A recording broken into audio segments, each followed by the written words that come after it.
o'clock. Thank you, Sean. I got a couple things tonight. Walker in Edmonton reached out this week. Brother, we're lifting you up in prayer. And I'm glad you're still tuning in to us. And Aaron up in, what did he tell me where he was again? Yakima. I know you're not watching tonight, but you'll probably be curious and check us out later. So I wanted to shout to you. And Stephen in Philadelphia, Stephan, appreciate you. And Chris in Texas. Somebody's got me on. Yeah, we got a bunch of tech wizards in here. So we open every session of Position Neutrality with a prayer, and Neil's going to do that for us tonight.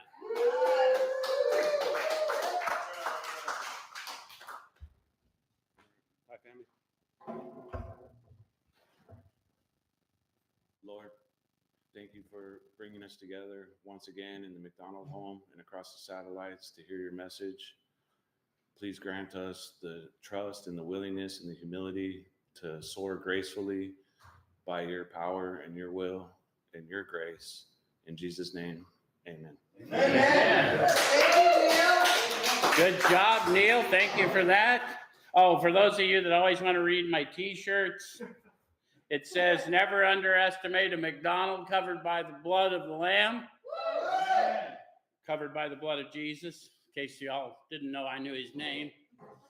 And anyway, and those of you who come from a less than biblical perspective, the reason you want to be covered in the blood of the Lamb is biblically, in Revelation 12, Jesus tells the story to John about how he saw Satan cast down. And a matter of fact, I'll read it to you. Then I heard a loud voice in heaven say, now have come the salvation and the power and the kingdom of our God and the authority of his Messiah. For the accuser of our brothers and sisters who accuses them before our God day and night has been hurled down. They triumphed over him by the blood of the Lamb and by the word of their testimony. And the reason I wanted you to know that tonight is that's what 12 Steps about. His power, his love, his way of life. So if you want all the schemes of the evil one cast away from your mind, there's the gem. It's not a coincidence. Okay? So what we do here, if you haven't been here or haven't been online with us before, is we take a look at the suggested instruction for a step or so a week directly out of this book, and we use this book in 12-Step Recovery. Why? It works. Yeah, the process described by the authors of this book has been proven to work for addicts of the hopeless variety, addicts to alcohol and other substances. Yeah? Yes. So what we do here is I'll attempt to show you how I find my experience in the book and encourage you to have your experience with the book. We're not going to change it. We're not going to tell you what it means. I'm going to find my experience within their descriptive testimony. The book is called Alcoholics Anonymous, the story of how many thousands of men and women have recovered from alcoholism. And they attempt to describe the sensory experience of awakening in the spirit to a life source within us. Does that make sense? And so I'm going to show you how I find my experience. I'm going to encourage you to have your experience. If we both do our job, we will share a spiritual experience on this broadcast tonight. How many of you have been here before and can witness that happen? So those of you online can't see them raising their hands, but when we speak of a spiritual experience in 12-Step Recovery, we're speaking of a sensory experience, tangible. You'll feel it. And when you do, I'll know. And I'll call it to your attention because we would cheat you to talk to you about the power we call God without giving you a demonstration of that power. The other thing we do here, so as not to confuse anyone that has religious prejudice, when I say God, they say power, because we're all seeking power to live. Yes? Yes. So we want to improve consciousness of that life within us. Yes? So that no one gets confused when I say God, power, they'll remind us that what we're really talking about is power from within. Yes? So tonight we're going to take a look at steps 5, 6, and 7. And they're found in chapter 6, a little chapter called Into Action. Why'd they launch right into a chapter called Into Action? Yeah, why didn't they just go right into thinking? Well, there are people who will tell you change your thoughts and change your life. And that's absolutely true if your cognitive abilities are not impaired. But if you find that you have a mental disorder, you may not have functioning cognitive abilities. And so what they learned as peers is they had to act their way into better thinking. And then through discipline, they grew into consciousness, awareness of being aware of that power within, and then they were able to think more clearly. If you read the promises, you'll start to see the awakened spirit and the ability. We enjoy peace of mind. Well, we also enjoy clarity of mind, and then they encourage me to think. But before that happens, if I don't get renewed, I'm screwed. So I'm going to act my way into better thinking, and that's why the chapter is called Into Action. Does it make sense? All right, so starts out saying, having made our personal inventory, what shall we do about it? So how many of you listening to me had to wonder about what you were going to do about it, and how many of you had a guide showing you what to do about it? How many of you wondered about it until you finally found a guide and then humbled yourself to ask the guide, and then the guide showed you what to do about it? See, no one should know how to do this if they've never done it before. But we all get here thinking there's something we don't know that we should know, and then humility or the lack thereof keeps us from asking for the help we desperately need. Yes? So we're going to encourage you, please don't do that. The process requires, a humbling of myself to ask for help, a search within me, a confession of shortcomings. Those are all required by the process to grow in the awakening process of my spirit. Does that make sense? All right, so we've been trying to get a new attitude, a new relationship with our Creator, and to discover the obstacles in our path. So half the original fellowship were atheists or agnostics in the beginning. The other half were believers with some kind of whatever was going on with them. But how many of you why would I want a new relationship with a Creator I don't believe in? Anyone ever think about that? Because, it's a fair question, but again, that's why I ask for help. Someone explains to me, a peer, someone who's been where I've been and is now no longer captured there, is going to explain, I once thought and felt as you do, but I doubt I'd have made much progress had I not taken action. This is the action I took, and this is what I experienced as a result. And what they learned is that the world, although when we're in active addiction seems very oppressive, the world does not cause how I think and feel. It simply reflects how I'm thinking and feeling. So I'm really captivated within my body through my thoughts and emotions. And until I realize that world has no power over me and start growing in consciousness, then I can't get free of the bondage of my thoughts. Does that make sense? Yes. So the reason I would want a new attitude with my Creator is my Creator dwells within me. Main problem of the addict centers in the mind. The solution's found deep down inside. So neither the solution nor the problem are ever external to me. So I need a new relationship. How many of you had a difficult time in creation? Because that's why we come to recovery, right? Because we're having a difficult time in creation. We don't get here on a winning streak. So if you're having a difficult time in creation, they say, check in with Creator. Straighten out your relationship with Creator, creation straightens out. That's their witness. Make sense?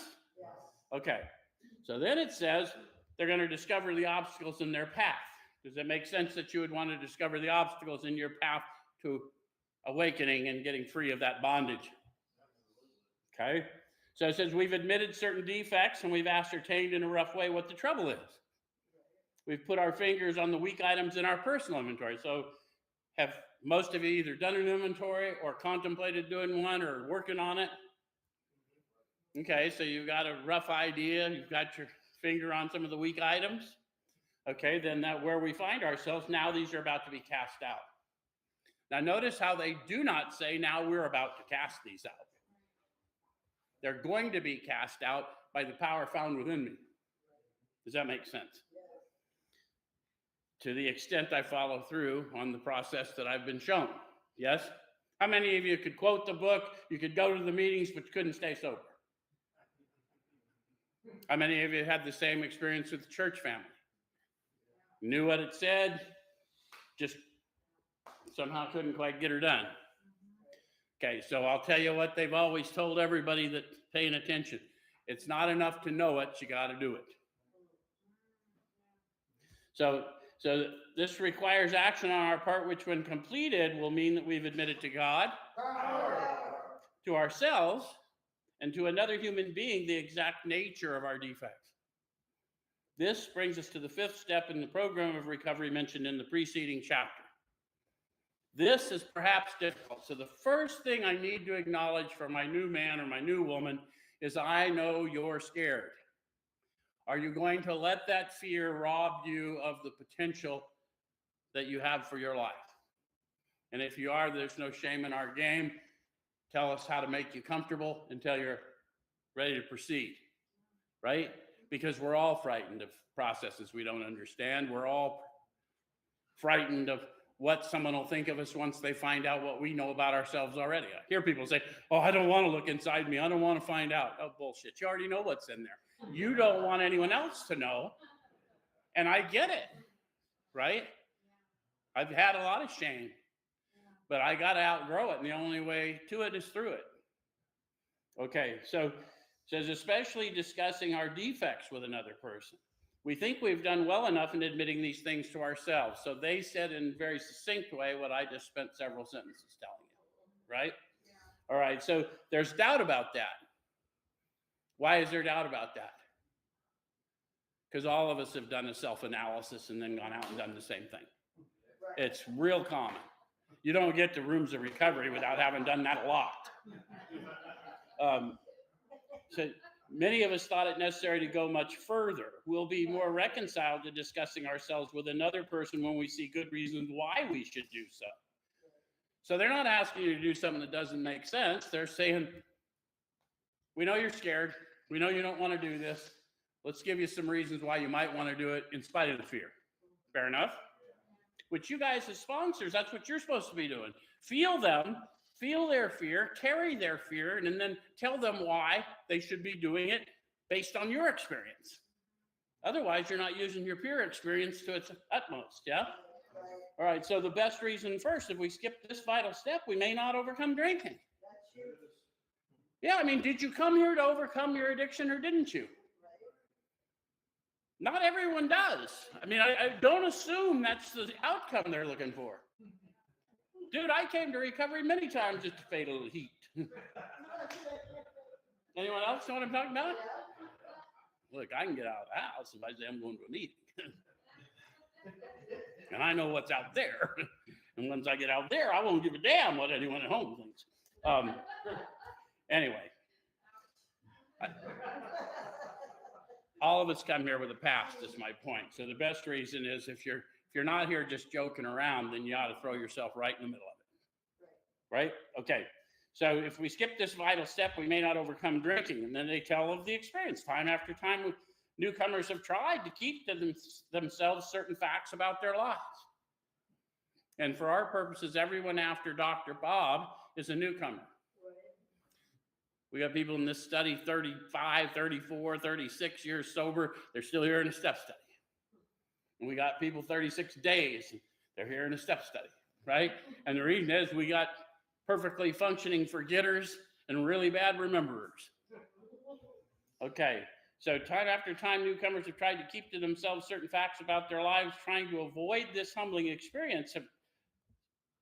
They have turned to easier methods. Almost invariably, they got drunk. I'm not saying it's going to happen all the time, but if you try and skip self-searching, leveling of pride, confession of shortcomings, then you're not going to develop the reduction of ego necessary to start really moving in the spirit, even though it seems contrary to your interests coming from where we come from. Does that make sense? All right, so having persevered with the rest of the program, they wondered why they fell. So how many of you did everything you were told to do, everything you thought you should have to do, and still ended up just spun like a monkey? People, what do you mean spun like a monkey? I mean the guy walking down the street like this. I'm spun like a monkey. Okay. Yeah, we all been there. We know. There is no rest of the program. If no one's ever told you, when I made the third step decision, I agreed to advocate for my brother and sister as long as I have breath in my lungs for a lifetime. So if I'm still sucking air, I should be advocating, not whining. Does that make sense? So there is no rest of the program. And that's why people, oh, I don't have to do that. Well, no, you don't have to do any of it. But if you want to get free, this is what's required. The process requires it. Does that make sense? Okay, so it says we think the reason is they never completed their house cleaning. A lot of people think they complete their house cleaning when they finally do an inventory, maybe do a fifth step. Nope, you've just identified it. The house doesn't get clean until I use that experience I discovered to help another. So the house cleaning goes on as I go out and serve, because I'm a better witness when I can see what they're going through and tell them, brother, I know that pain. And I'll tell you what I can do is I can carry it for you until you can carry it. But in the interim, we need to walk on through this place because this is a bad place to stay, right? All right, so they took inventory all right, but hung on to some of the worst items in stock. How many of you did that? Yeah, if you're trying to maintain old identities while you're trying to come into your new identity, you're going to have slow progress. That's all. So they only thought they had lost their egoism and fear. They only thought they had humbled themselves. Thought is in italics in the book. They did that intentionally. They had to change the typeset and everything back in the day. It wasn't a simple thing to do. So why would they focus this on my thought about how I only had to humble myself to my satisfaction? Have you ever thought that you had lost your egoism and fear and then realized that very thought meant you hadn't lost any of your egoism? But it's AA says cunning, baffling, powerful. Biblically, it says that, he's searching around the earth, searching for souls to devour. But it's always going to happen in your thought life, isn't it? So, and if you think yourself humble, I got bad news. You ain't humble if you think yourself humble, right? That's a discovery for others. Okay, so, but they had not learned enough of humility, fearlessness, and honesty in the sense we find it necessary until they told someone else all their life story. So they got all in italics. Why would they do that? Yeah, a lot of people, we don't tell them this in the third step experience. I don't want to give my will to God. Yeah, it doesn't matter. Your will isn't as powerful as you think it is. See, God's will has no opposite. So there's only, in the entire world we all live in, there's God's will and my opposition to it. And I'll lose. Right? So the idea is not to take it from you, but to get you in alignment with it. Grow in alignment with the creator of all that is. And see if your life doesn't improve. Does that make sense? And I haven't told any of my life story because I didn't even begin to live until I started acknowledging the life within me. Does it make sense? All right. So more than most people, the alcoholic leads a double life. Anybody? Yeah. At least one. Where's my meth addicts? At least one. Right? Yeah. He's very much the actor. To the outer world, he presents his stage character. This is the one he likes his fellows to see. So they're talking about a persona. How many of you like being the tough guy? The smart guy? How many of you got caught between being the bad guy, little baddie, the kind that made everyone cringe a little, but made the girls excited for you? And you also wanted to fit in smart circles. Any of you try that? I went to college, and I wanted to be the guy who partied all the time and the guy on the dean's list. Guess what I learned? There's 2 dean's lists. I made it on both of them. One is imminent suspension and expulsion. That's a dean's list. The other one is academic excellence. You know how few people care about your academic excellence when your history is being kicked out of school? This many. Anyway, just a little anyway. So he wants to enjoy a certain reputation, but knows in his heart he doesn't deserve it. Now they're telling you the sensory experience of the battle within. I want people to think of me this way, but I know I'm not worthy of that. Any of you live in that battle? How many of you have been stuck in that battle? We want delivery. When we talk about relieve me of the bondage of self, that's precisely the battle I want to be relieved from. Does it make sense? All right, so the inconsistency is made worse by the things he does on his sprees. How many of you double down on that's it, I'm going to play it straight, be good, and then twist off, and it goes all bad quick? Yeah. So coming to his senses, he's revolted at certain episodes he vaguely remembered. Anybody have any vague remembrances?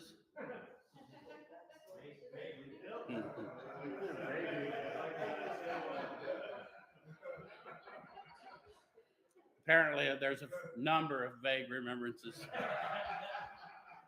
So it says these memories are a nightmare. He trembles to think someone might have observed him. As fast as he can, he pushes these memories far inside himself. He hopes they'll never see the light of day. Where'd they tell us the power was found? How many of you relate to the plan of pushing memories of shameful acts deep down inside yourself? Is it any wonder you lost your sense of who you were? It all makes perfect sense, doesn't it? All of a sudden, I don't know who I am anymore. All right, so he's under constant fear and tension. The more I do that, the more I walk burdened, unknowing of my identity. I get angrier and anxiety filled. Any of you relate to that? Okay, that makes for more drinking. How many of you found that going right back to using would, at least temporarily, change that struggle? All right, so psychologists are inclined to agree with us. How many of you have been to a shrink or two?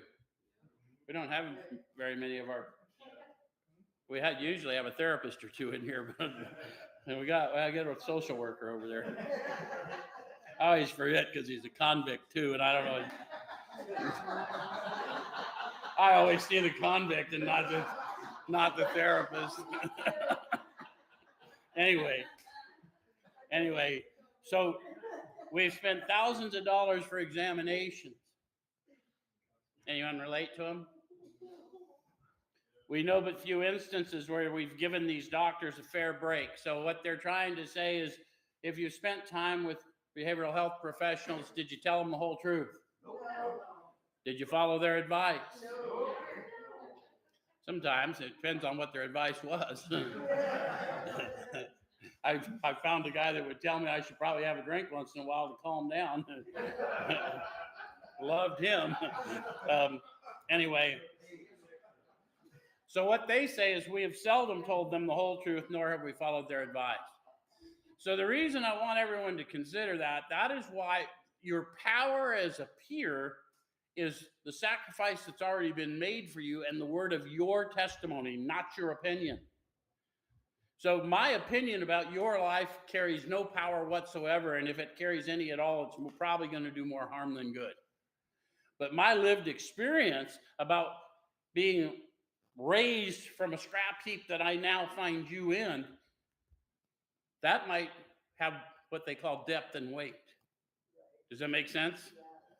So we don't want to share our opinions with people. They tell us over and over, that's not what we're peers. We're not scholars. We're not saints. All I have is a lived experience of really wrecking my life and then getting delivered from a wrecked life. That's what I got. And it's powerful, but I just got to give credit where credit's due. Does that make sense? All right, so we seldom told them the whole truth, nor have we followed their advice. So that's us as a class. We pay thousands of dollars for informed medical opinions, lie to get those opinions, and then ignore the results of those opinions. Yep. So that's not our jam. As peers, our power is in what we've been through and who brought us through it. Does it make sense? All right, so unwilling to be honest with these sympathetic men, we were honest with no one else. How many of you found that to be true? You ever go and lie to the doctor and then get whatever the doctor is giving you, and then you have to lie to everyone else you ran into because of what the doctor gave you? Those of us that had pain med things going on, we were schooled in it, right? There were certain drugs that just didn't work on the likes of me. Yeah.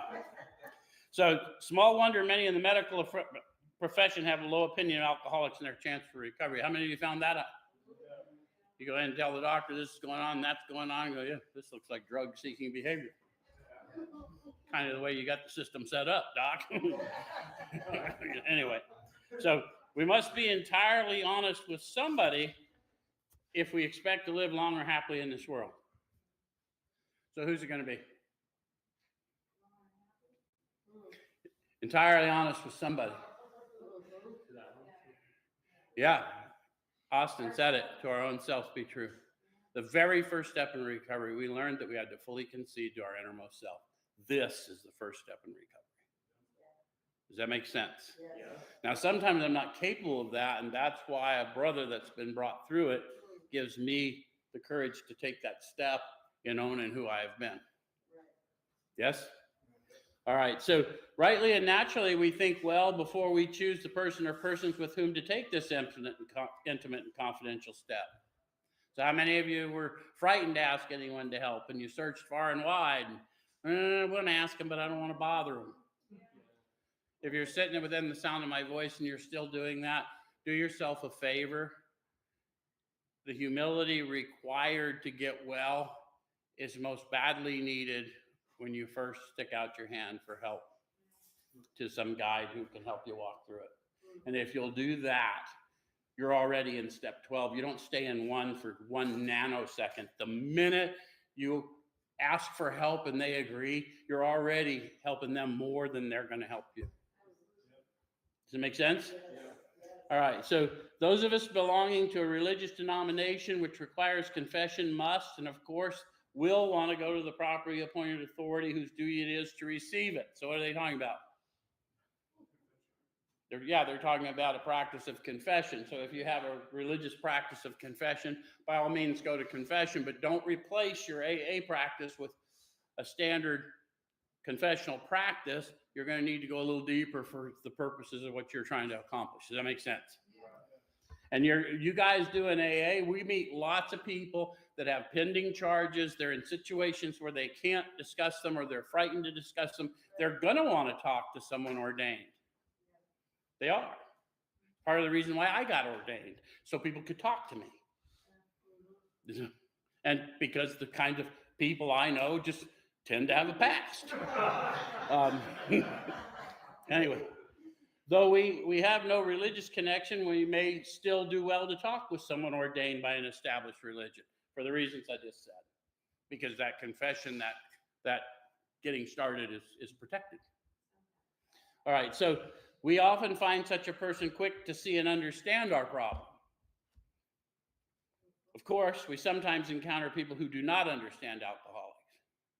How many of you have met your pastor at your church and you really love the pastor, but you realize when he tells you about his life, it does not sound like your life? So I can tell him all I want. It's not possible that he can see and understand the things I've seen and understand. Does that make sense? And it ain't no shame on him. He didn't have to go where I had to go. David talks in the Psalms about all the low places he went. I think I got more in common with David than I do with someone. Anyway, I got friends in low places. They wrote a song about it. Anyway, if he cannot or would rather not do this, we search our acquaintance for a closed-mouth understanding friend. Guys, if you're starting to work with people, if you're working with men or women, you're trying to grow into a closed-mouth understanding friends. We all have to admit when we first get here, we're neither closed-mouth nor understanding. Right? We may have control things and like to boss people around, but that's not what this is, right? So I'm trying to grow into somebody that people could logically confide in because of the power I carry. Still has nothing to do with me. Does it make sense? Yeah. All right, so perhaps our doctor or psychologist will be the person. It may be one of our own family, but we cannot disclose anything to our wives or parents which will hurt them and make them unhappy. We have no right to save our own skin at another person's expense. Such parts of our story we tell to someone who will understand, yet be unaffected. So understand what? Unaffected by what?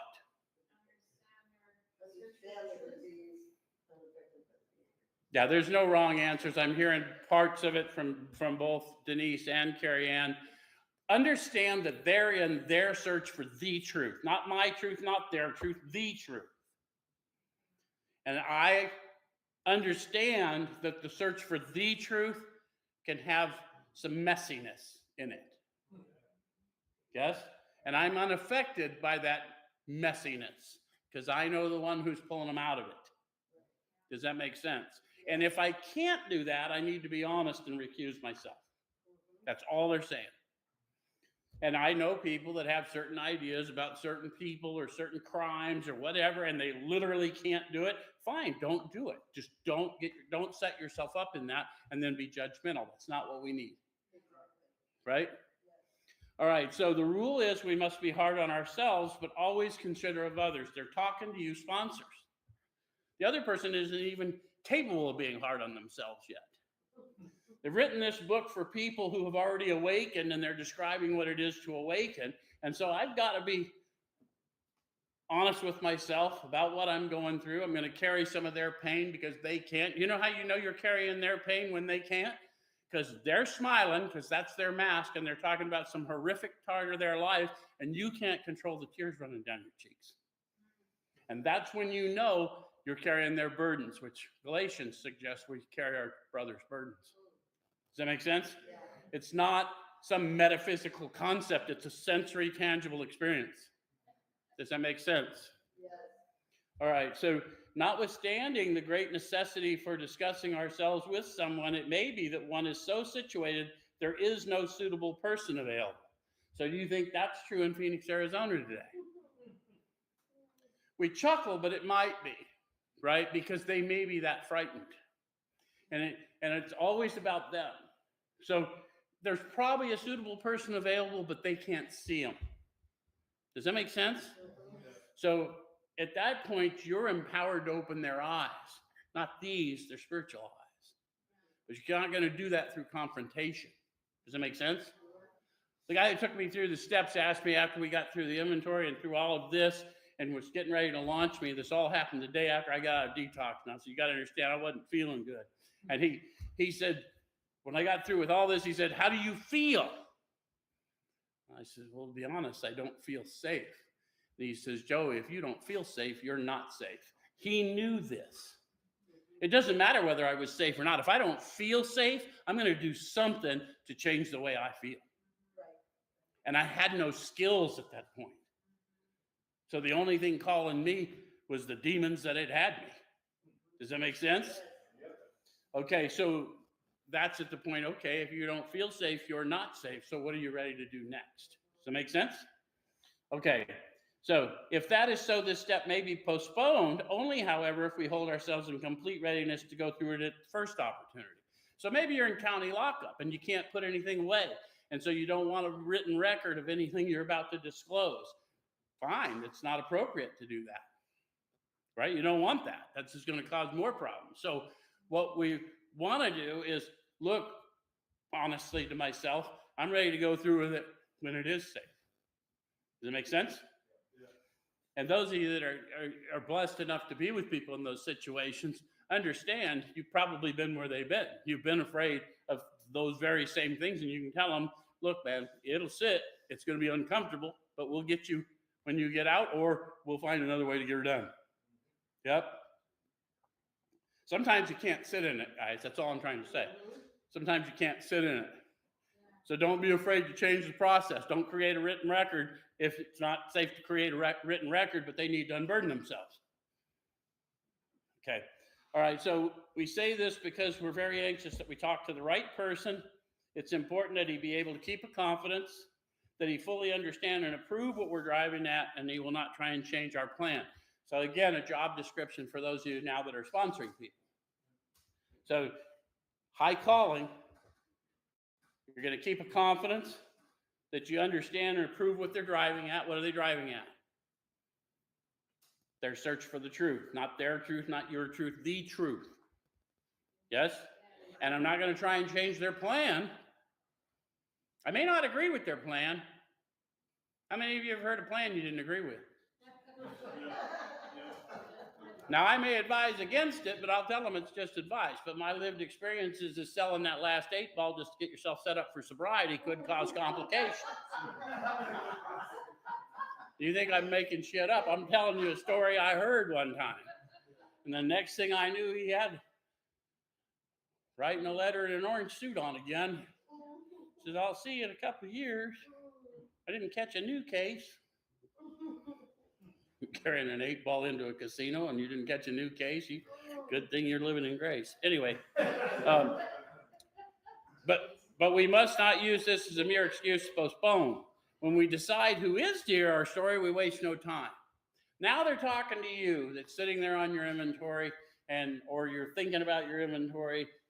They're telling you once you've decided you're going through with it, hell or high water, you're going to go through with it. You're going to be demanding someone sit down and listen to me. Someone show me how to do this.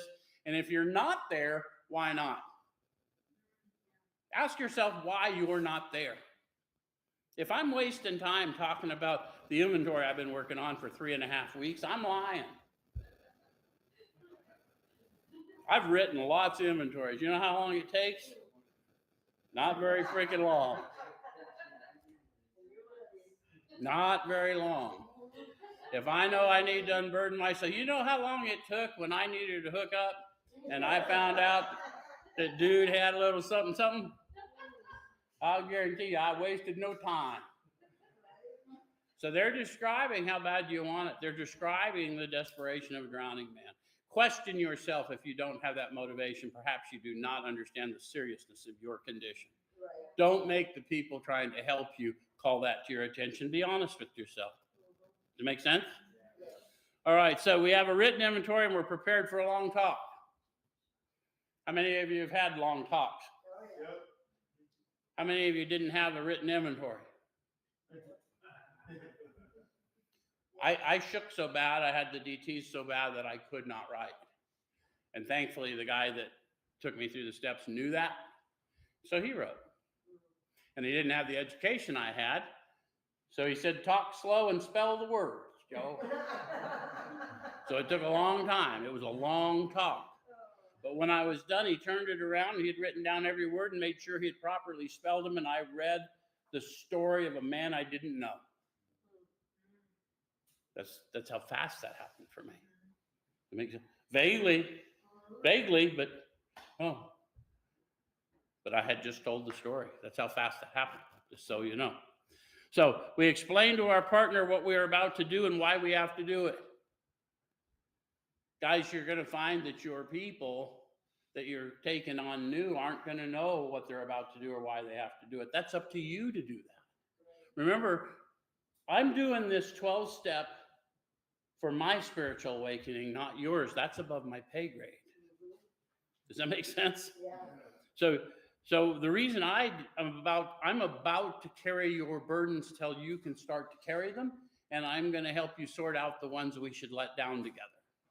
And then I'm going to help you map out a process where you can let them all down so that at the end of this process, you indeed are free. Does it make sense? Yeah. All right, and then it says, and he should realize that we're engaged upon a life and death errand. They may not know that. So you doing this, because we make light of the condition we're in when we're in active addiction, don't we? But those of us that have been at this a while and have attended enough funerals and see what really happens and realize how close all of us should have been, we can be pretty powerful witnesses to, dude, I once thought and felt as you do. But I doubt I'd have made much progress had I not taken action, right? Okay, so most people approached in this way will be glad to help. They'll be honored by our confidence. So now they got instructions for us. We pocket our pride and go to it. Go to what? Get that inventory and start telling somebody about what we've discovered. Yep. Illuminating every twist of character, every dark cranny of the past. Which ones? Every. Yeah, even that one thing you don't think matters. Right. Okay. Well, because if you've done this process very much, number one, if you've done it yourself, you know that you've got all the, I don't really want to say that. How do I spin this? Well, maybe I don't say that. I'll say this differently. Right? But the person taking us through it, if they're awake in the spirit, they're going to know anyway. So I'm not lying to them. I'm lying to me. Right. That's how I got in this pickle. So I always tell you, you can't lie to me without my permission. Right? So it says, once we have taken this step, withholding nothing, we are delighted. So they're talking about a sensory experience. Now, delight may not be giddy. It may be just feeling unburdened. You may feel very tired and yet emotionally stimulated, joyful. You may feel, but you will. That's the experience of everyone. And even if you're too dead in the spirit to know it, the guy taking you through it will know. Which is why you can't lie to them, because the minute you unburden, there's going to be a flow in the spirit through both of you, and they're going to know. The one thing I have always known is when you were holding my hip. And I got to do this, so I get a bump in the spirit. So if you ain't going to get truthful, I ain't getting my bump. You know what I'm saying? So we're going to have a talk. My sponsor just looked at me and said, "What are you holding back?" And I'm sitting there thinking, what the fuck? How did he know? The very thing I'm telling you. He knew, and the minute I puked it out, like it was electric. So anyway, the big old boy from Texas, and probably dumb enough to chew rocks, but I didn't want to make him mad because he was dumb enough to chew rocks and he was big. Anyway, it says, we can look the world in the eye. We can be alone at perfect peace and ease. Guys, always call to the attention of your guy that when you finish a fifth step, this very page, make them open it and read about it and have them describe to you right then how they're feeling. Because when they can find themselves in here, guess what path they're on? Yeah. Rarely have we seen a person fail who's thoroughly followed our path. The path is the power. When they feel the power and they see this is the effect of the power, then they know they're on their way. Right? Yeah. All right. So our fears fall from us. How many of you had that experience in a fifth step? Yep. We begin to feel the nearness of our Creator. See what they're describing there? People read right past that. What do they mean when they say feel the nearness? The Creator dwells within us. Yeah. You feel that flow of the Spirit. You'll hear people talk about the God bumps. You'll try, ooh, look at this. Look what I've been in rooms where the whole room was lit up. People walking in didn't even know what we were doing, got hit by it. The atmospherics literally changed in the whole room. That's what it is to feel the nearness. And if it's not tangible and it's not sensory, that ain't it. Does that make sense? Okay, so we may have had certain spiritual beliefs, but now we begin to have a spiritual experience. My beliefs may have been useful and comforting, but they didn't get me straightened out. But now that I'm awakening in the spirit and having my experience, I'm coming to believe that I can live differently. Does that make sense? The feeling that the drink problem has disappeared will often come strongly. How many of you got a sense of relief? Wow, I got through that. I don't know what's different, but something's different. It's also a warning. If you stop there, you'll go right back in consciousness. A lot of people will just get to here and they won't go out and start prosecuting their amends, and they won't ever go take other people through the steps, and they'll lose consciousness of who they are. Right? Because it is the word of my testimony, properly armed with the facts about myself, that's going to cast down the schemes of the evil one the rest of my life. Does it make sense? So we feel we're on the broad highway walking hand in hand with the spirit of the universe. That sounds kind of a weird metaphor, but it almost sounds like an episode of Glee, doesn't it? but what we're talking about, we're not walking on tightropes anymore, right? Okay, so You're still laughing at that, huh? All right, I should be careful. I don't always know my audience. I try not to offend too many people at any given time. Returning home, we find a place where we can be quiet for an hour. That's pretty specific. Yeah. So you're going to return to a quiet place. You're going to contemplate what you've done. Does that make sense? Carefully reviewing what we've done. What have we done? I've made an inventory and I've gone over it with another man and I've had my encounter with God, right? Step 5, with power, right? I've had my encounter with power. That's the point of reading the promise, right? Okay. So then it says, we thank God from the bottom of our heart that we know him better. For many of us, that's the first honest prayer we ever said, because now we know we're speaking to power within us. Does that make sense? Yeah. So it's so important not to let people skip it, don't let people deceive you. You know, it isn't about a group of drunks. It's not about a doorknob. This is sensory power from within, dwelling in every man, woman, and child. And if we don't awaken that in you, you're going to die a horrible death if you found your way to recovery. Does that make sense? Yeah. So deceiving you because it sounds cool is just cowardice. I'm going to tell you the truth, and then you can do with it what you want. I've had pastors tell me, I don't know what you're talking about. I go, well, you better tell your arm. Your hair's standing all the way up. You do know what I'm talking about. You also know it ain't me talking. Right? All right. So I can thank him that I know him better, because through all of that and through all of my fears, there he is. Think about that. That's a celebratory moment. Taking this book down from our shelf, we turn to the page which contains the 12 steps. Carefully reading the first 5 proposals, we ask if we've omitted anything, for we're building an arch through which we shall walk a free man at last. Is our work solid so far? Are the stones properly in place? Have we skimped on the cement put into the foundation? Have we tried to make mortar without sand? All the metaphorical stuff you may not understand, but let's go to the 12 steps. Page 59. Step 1 says, we admitted we were powerless over alcohol, cocaine, methamphetamine, self-harm, fentanyl, whatever, heroin, right? We admitted we were powerless. Powerless when? Once I put it in my body, I'll experience cravings beyond my mental control, and I'll keep doing it until I run out.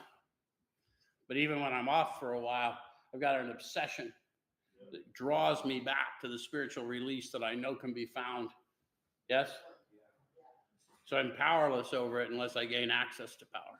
Yes? Okay, so we good with that admission? Then it says, dash, that our lives have become unmanageable. Now, most of us cop to that because our life in addiction became fairly unmanageable. But we got it twisted, right? The reason my life became so unmanageable is because it was always unmanageable, and I was managing it with methamphetamines and cocaine and alcohol. And when those things started to cause problems, then I had no management tool. Right? And they didn't even tell me what that was until I was starting to read about it in step 2. Prey to misery and depression. Yes, those types of things. So I guess we better look at that. Everyone's looking at me like I got 2 heads. Let's go. Okay. So let's look at that. Why we shouldn't apply to our human problems the same readiness to change. We were having trouble with personal relationships. Anybody? Yeah, we have trouble with personal relationships. How many of you figured out people were just sucky? So you just decide to isolate? Anybody? Any isolators here? How many all by yourself still had trouble with personal relationships? That's when you learn the problem's really in the mind. Right? Like, there ain't nobody here but a parrot, Joe. And you're madder than hell. Okay. I had a parrot. His name was Boo Boo. He kept me company when I was homeless. He would bark like a dog, and that scared people. They thought he was possessed. And I didn't disabuse them of that notion. If they saw me and then they saw my parrot and they knew he was possessed, they left me alone. They didn't rob me when I was passed out. So that's just another little detail. But anyway, we couldn't control our emotional natures. How many of you had that issue? Did you know that was not a symptom of your addicted condition, but a symptom of your human condition? Gotcha. And then it says we couldn't control our emotional natures. We were prey to misery and depression. We couldn't make a living. And they're not saying you couldn't work. Most of us could work, but we couldn't stay working, right? We'd blow up or whatever, right? Most of us are pretty good hustling. We had a feeling of uselessness. Anybody? We were full of fear. We were unhappy. Couldn't seem to be of real help to other people. Notice the word real. All of us wanted to help people. They often didn't appreciate the help we were offering. True? But real help is just sharing an experience and pointing them to power. Does that make sense? Okay, so you relate to that? That's the unmanageability. So those things, we got those two things nailed down. So based on that, we're at step 2, came to believe. They imply a process, don't they? Right? It's not like this thing. There's going to be this process of awakening. It's going to be a process of coming to, right? You used to hear the old timers say, first we came, then we came to, and then we came to believe. So once I awaken and start walking in the power, and I become the hands and feet of the power, now I'm a believer. Does that make sense? I'm not a believer until that's happening. I'm just in the amen chorus. Okay, so came to believe that a power greater than ourselves could restore us to sanity. So what was insanity? The lack of proportion, the inability to think clearly. They talked about it a couple different times. Not the silly definitions you hear in fellowship rooms. I'm talking about what the author said. Appalling lack of perspective, right? My drinking doesn't hurt anyone but me, and I'm burning down the house and businesses and communities. Yeah? So it was an appalling lack of perspective. Yes? Am I right? Okay. So could restore us to sanity. So this power could restore me to sanity. And I'm going to start walking into that belief I want to have, that hope, that willingness, that whatever it is, that divine power. Yes? And then based on that, I made a decision. Now we're going to pull the blinders off. Made a decision to turn our will and our lives over to the care of God as we understood him. So we're going to call the power God, and that is not the same as you hear in your fellowship rooms. I'm sorry they say that. They've been misled. It is not a God of our understanding. That's never what they said. God as we understood him, and they're telling you clearly they understood this power to be tangible and sensory. Bill says the clean wind of a mountaintop blew through and through. I stood in the sunlight at last. They're talking about a transformation before your very eyes, through your very eyes. And then maybe it doesn't happen all at once in 1 second, but if you'll follow the process, it will happen. Does that make sense? Okay. When I talk about making a decision to turn over my will, I'm turning over my thoughts and my breath. People say life, they think, oh, your actions. No. It's far more intimate than that. It's your very breath. You're either an advocate or you're not. Does that make sense? So it's going to require power greater than me. Yes? Okay. Then it says we made a searching and fearless moral inventory of ourselves. And then we got to 5, admitted to God, the power found within. To ourselves, I own this. That's who I've been. Yes? And this is what I'm willing to do to grow into something else. Yes? And then to another human being, my accountability partner. Yes? Maybe. Right? If I'm in it and they're in it, we're in it. Whoever 2 or more you got in my name, there I am in your midst. We're going to have power walk on out of here. Yeah? Okay, so we're there? All right, so now we're back to, I got to get to 76.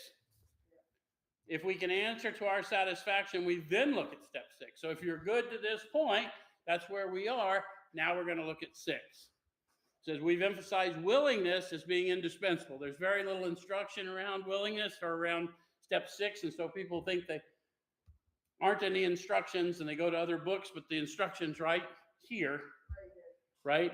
Willingness is indispensable. Are we now ready to let God remove from us all things which we've admitted are objectionable? So the entire instruction is let.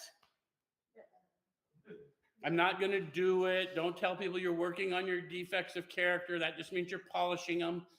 You're probably blind to them. Right? We don't even know what they are. It's the truth. We learn from other people what's defective. Right? How they respond, trying to be loving and seeing they're not receiving me as loving. That means I've got a defect that needs to be adjusted, and I can't adjust it. I thought it was an asset. So I'm going to have to follow through with the process. Confession of shortcomings, leveling of pride, growing in prayer and meditation, and then using this story of my redemption to redeem others. Does it make sense? Okay, so we have let's see.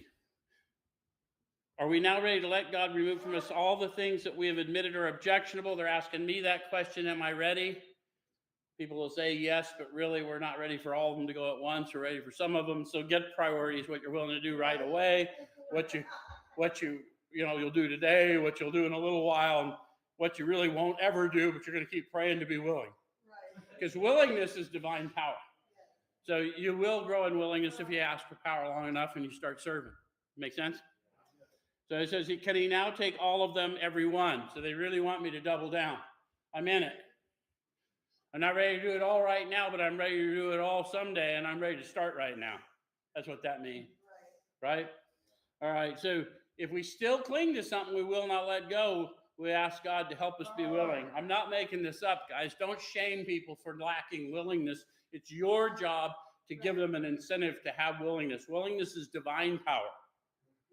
I understand they aren't behaving in logical ways for people looking for help. It's because they don't think they're worthy of help. And so it's my job to let them know, regardless of what you're thinking about yourself, me and the guy I serve love you. And you are worthy. All right. So when ready, we say something like this. My Creator, I'm now willing that you should have all of me, good and bad. I pray that you now remove from me every single defect of character which stands in the way of my usefulness to you and my fellows. Grant me strength as I go out from here to do your bidding. Amen. I called your attention many years ago. Some drunk put an amen on the bottom of the third step prayer and said, here's the third step prayer. There is no amen at the bottom of the third step if you'll read it in your book. And there's a reason, because the third step prayer is only half the prayer. I said, I'm ready to start, but I don't have my eyes open. Now, at this point, my eyes are open and I know what the path looks like. I've fully counted the cost. Now, I'm going to need power. So I need that agreement. Does that make sense? Yes. Take your 7 steps seriously, because once you start walking in it, even when you fall short, it's going to be a lot less fun than it used to be. Make sense? Yeah. That's it. See you next week.